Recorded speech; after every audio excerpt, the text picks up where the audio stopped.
I recognize the member for Kiwetinoong. Miigwech Maoch Menedan, Umayo Amita Maugwa, Kiwetinoong and Chinook. It's an honor to be able to rise on this bill for the people of Kiwetinoong. I want to remind everyone, Speaker, of the process that has led, to this vote. I want to talk about the total lack of free, prior, informed consent. At every step, Speaker, the government actively rejected opportunities to consult and to gain free, prior, informed consent from First Nations, from rights holders. That's right. First, in the drafting of the bill, the government did not consult or engage with First Nations at all. In committee, when I asked the ministers about their total lack of consultation with First Nations, Minister Rickford told us, quote, "The prevailing duty for any government is to table legislation and then begin the duty to consult," unquote. In this statement, Speaker, they admit that they are only interested in the bare minimum that is required by them through law. But if they do not even fulfill the bare minimum, as we are hearing from First Nations that there has been no consultation, this government is simply looking to check a box. That's right. First Nations are not a checkbox. One of the things I did as well over here a few weeks ago, I delivered a invitation to the Premier from the Sinabaski Nation Grand Chief Alvin Fiddler to the Chiefs Assembly. There was silence, no response. There could be so much dialogue, real dialogue, on First Nations terms. But the Premier did not respond and did not attend. This government has refused to travel this bill. On May 26, after question period, the official opposition moved a motion for unanimous consent to bring public hearings to Thunder Bay. The motion was voted down by this government. This government, Speaker, also voted down public hearings in the North. On May 22nd, May 26th, and May 28th, I asked the government to do that. In fact, the government voted against 3 additional hearings every time.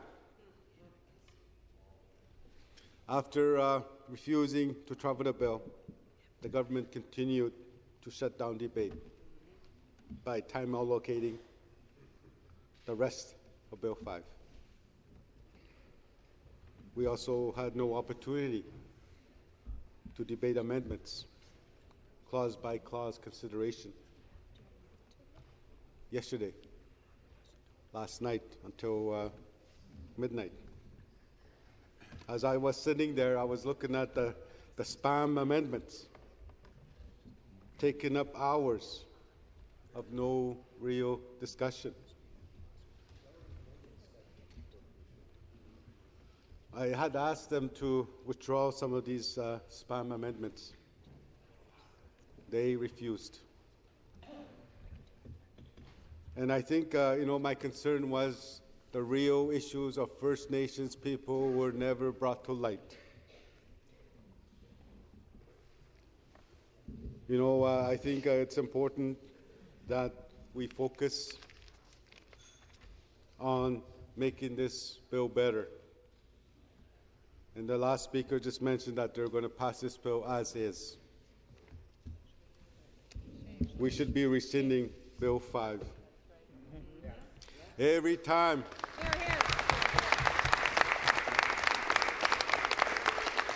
Every time we give this government an opportunity for meaningful engagement and for substantive consultation with First Nations, they have rejected the opportunity.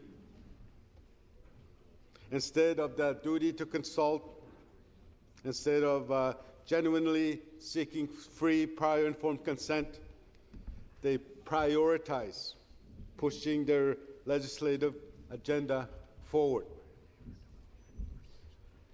They push their legislative bulldozer forward. First Nations rights holders showed their showed up for their at the public hearings. There were so many of them. Despite the government's claims, First Nations leaders did not ask for an Indigenous economic zones. But instead, they asked for a bill to be rescinded, for the process to begin and with collaboration with First Nations. There's a clear difference, Speaker. If the government bothered to listen, but instead of listening, they are putting words in the mouths of First Nations leaders. When government does that, when settlers do that, it is very colonial. It is very disrespectful. We heard from First Nations and rights holders that the lack of consultation in the drafting of this bill and the contents of the bill itself has been disrespectful. We heard from presenters that it is a sacred obligation to protect the earth now and for our children and our children's children, and that Bill 5 is a threat.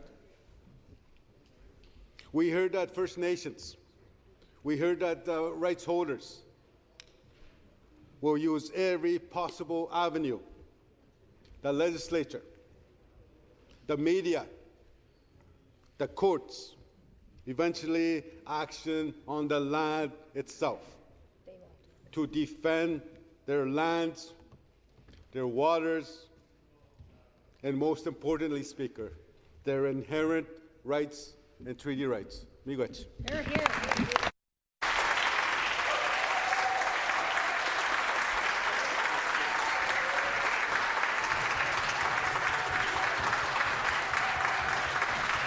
Further debate? Further debate?